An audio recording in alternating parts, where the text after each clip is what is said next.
Street protests in Sri Lanka that have shaken up the political fabric of the island nation. Conflict is not the sole prerogative of adversary nations. Equally often, people in a country, driven to desperation by a government that has misused power, rise up in protests, for they see no other option. The people of Sri Lanka, enraged and desperate as they watch their economy crumble around them, have just one demand. They want President Gotabaya Rajapaksa to go, and they want him to go immediately. Their fury as a trapped president hangs on to office to save his skin has led to a mass uprising in Sri Lanka. For several weeks now, chants of Gota go home have reverberated on the streets of the picturesque island nation.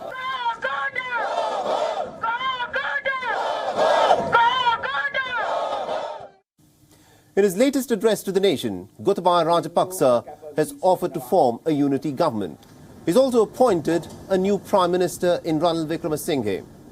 He's promised to give up most of his executive powers and bring in sweeping reforms to Sri Lanka's political system. But none of these promises have assuaged the anger of the protesters. Violence erupted on the 9th of May when supporters of Mahinda Rajapaksa, after a meeting at his residence in Colombo, went out into the city and attacked the protesters with iron rods. If this was a strategy to disperse the protesters, then it spectacularly backfired. The violence of Rajapaksa's supporters enraged the protesters further, who are demanding for his resignation. This sparked countrywide clashes.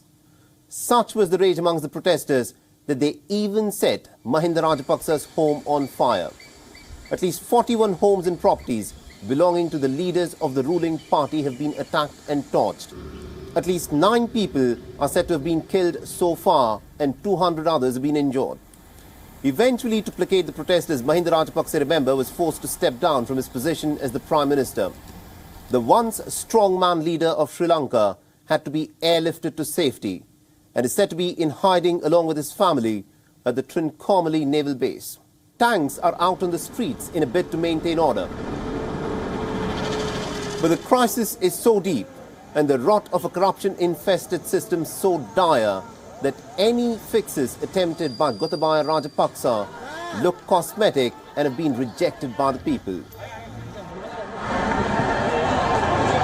The acute shortage of food has plagued Sri Lanka for the last several weeks, and it has only worsened in these last few weeks. Power cuts last for well over 13 hours a day, while fuel rationing has become the new norm.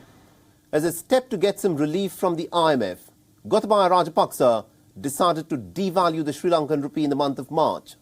What was meant as a remedial step has resulted in the collapse of the purchasing power of the Sri Lankan middle class. Food inflation that was hovering at a terrible 30% in the month of March has now shot up to 45% in the month of May. Consider this: a litre of milk now costs a staggering 266 Sri Lankan rupees. A litre of coconut oil now costs a painful 850 Sri Lankan rupees, while a single egg in Sri Lanka will set you back by 30 Lankan rupees. The average salary of a Sri Lankan household is just a little under 90,000 Lankan rupees. At first glance, this may sound like a lot, but in dollar terms, this is less than $300 for an entire household for a month. It is this crisis of not being able to purchase everyday essential items that has pushed the Sri Lankan people out of their homes and onto the streets. For several weeks, the protests had remained very peaceful. The people wanted Gotabaya Rajapaksa to go home, but Gotabaya Rajapaksa, who had earned his reputation as the Defence Minister of Sri Lanka back in 2009, for crushing the Tamil insurgency and also stamping out the LTT leadership, is not someone who would willingly step down.